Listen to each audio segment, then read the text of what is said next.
یہ واقعہ اس وقت کا ہے جب دنیا ظلم اور جہالت کی تاریکیوں میں ڈوبی ہوئی تھی۔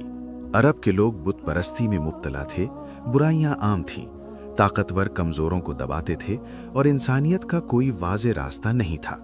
ایسے مشکل اور اندھیرے دور میں اللہ تعالیٰ نے انسانیت کی ہدایت کے لیے اپنے سب سے آخری نبی حضرت محمد مصطفیٰ صلی اللہ علیہ وسلم کو دنیا میں بھیجنے کا فیصلہ فرمایا۔ نبی کریم صلی اللہ علیہ وسلم کا تعلق قریش کے معزز قبیلے سے تھا۔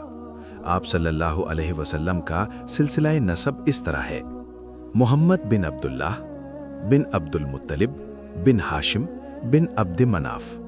آپ صلی اللہ علیہ وسلم کے والد کا نام حضرت عبداللہ تھا اور والدہ کا نام حضرت آمنہ بنت وہب تھا۔ آپ صلی اللہ علیہ وسلم کے دادا حضرت عبد المطلب مکہ کے بہت معزز سردار تھے اور خانہ کعبہ کے متولی بھی تھے۔ جب حضور صلی اللہ علیہ وسلم کی ولادت کا وقت قریب آیا تو اس سے پہلے بھی کئی عجیب نشانیاں ظاہر ہوئیں۔ حضور صلی اللہ علیہ وسلم کی پیدائش سے کچھ عرصہ پہلے ایک بہت بڑا واقعہ پیش آیا، جسے تاریخ میں واقعہ اصحاب فیل کہا جاتا ہے۔ یمن کا بادشاہ ابرہہ بہت طاقتور تھا۔ اس نے یمن میں ایک بہت بڑا گھر بنوایا تھا اور چاہتا تھا کہ لوگ حج کے لیے مکہ جانے کے بجائے اسی کے گھر میں آئیں، لیکن عرب کے لوگ خانہ کعبہ کو بہت مقدس سمجھتے تھے۔ جب ابرہہ نے دیکھا کہ لوگ اس کے گھر کی طرف توجہ نہیں دے رہے تو اس نے غصے میں آ کر فیصلہ کیا کہ وہ مکہ جا کر خانہ کعبہ کو گرا دے گا۔ چنانچہ اس نے ایک بہت بڑا لشکر تیار کیا جس میں ہاتھی بھی شامل تھے۔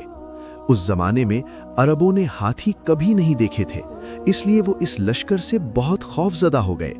جب ابرہہ کا لشکر مکہ کے قریب پہنچا تو اللہ تعالیٰ نے اپنی قدرت کا عجیب نظارہ دکھایا۔ اللہ تعالیٰ نے چھوٹے چھوٹے پرندوں کے جھنڈ بھیجے جنہیں ابابیل کہا جاتا ہے۔ ہر پرندے کے پاس کنکریاں تھیں۔ ان پرندوں نے ابرہہ کے لشکر پر وہ کنکریاں پھینکیں۔ جیسے ہی کنکریاں ان پر لگیں وہ لوگ ہلاک ہونے لگے اور پورا لشکر تباہ ہو گیا۔ یہ واقعہ قرآن پاک کی سورہ فیل میں بیان کیا گیا ہے۔ حضور صلی اللہ علیہ وسلم کی ولادت پیر کے دن ہوئی۔ اکثر مورخین کے مطابق یہ 12 ربیع الاول کا دن تھا۔ یہ مبارک واقعہ مکہ مکرمہ میں پیش آیا۔ جب حضور صلی اللہ علیہ وسلم کی ولادت ہوئی تو اس وقت بہت سی عجیب اور حیرت انگیز نشانیاں ظاہر ہوئیں جنہیں علماء نے ولادت نبوی کے معجزات قرار دیا ہے۔ روایتوں میں آتا ہے کہ جب حضور صلی اللہ علیہ وسلم پیدا ہوئے تو آپ کی والدہ حضرت آمنہ رضی اللہ نے فرمایا کہ میں نے ایسا نور دیکھا جو مکہ سے نکل کر شام کے محلوں تک پھیل گیا۔ یہ نور اس بات کی نشانی تھا کہ حضور صلی اللہ علیہ وسلم کی تعلیمات پوری دنیا میں پھیلیں گی۔ کہا جاتا ہے کہ حضور صلی اللہ علیہ وسلم کی ولادت کے وقت خانہ کعبہ میں رکھے ہوئے کئی بت گر پڑے۔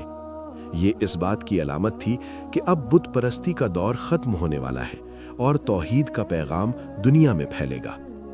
ایران میں مجوسی لوگ ایک آگ کی عبادت کرتے تھے جو صدیوں سے جل رہی تھی۔ روایت ہے کہ حضور صلی اللہ علیہ وسلم کی ولادت کے وقت وہ آگ اچانک بجھ گئی۔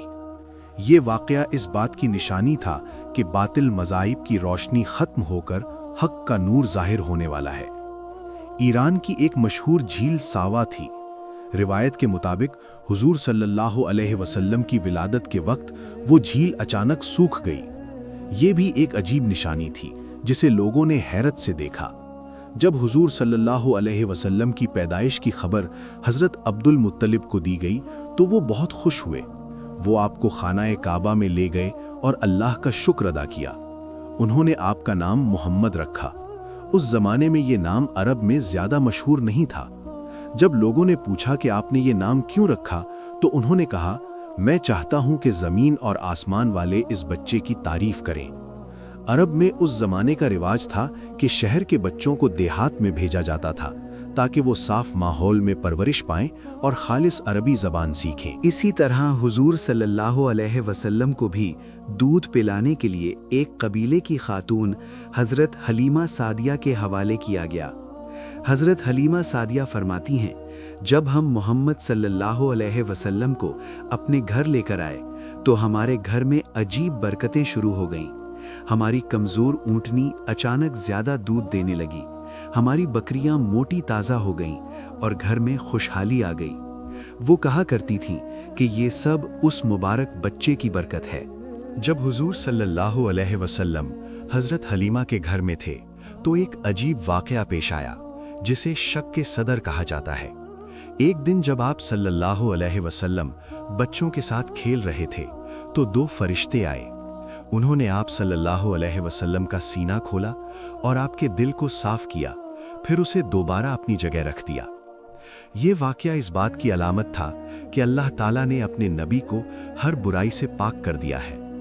نبی کریم صلی اللہ علیہ وسلم کی ولادت صرف ایک بچے کی پیدائش نہیں تھی، بلکہ پوری انسانیت کے لیے رحمت کا آغاز تھا۔ آپ صلی اللہ علیہ وسلم کی آمد سے دنیا کی تاریکیاں ختم ہوئیں اور ہدایت کا نور پھیل گیا۔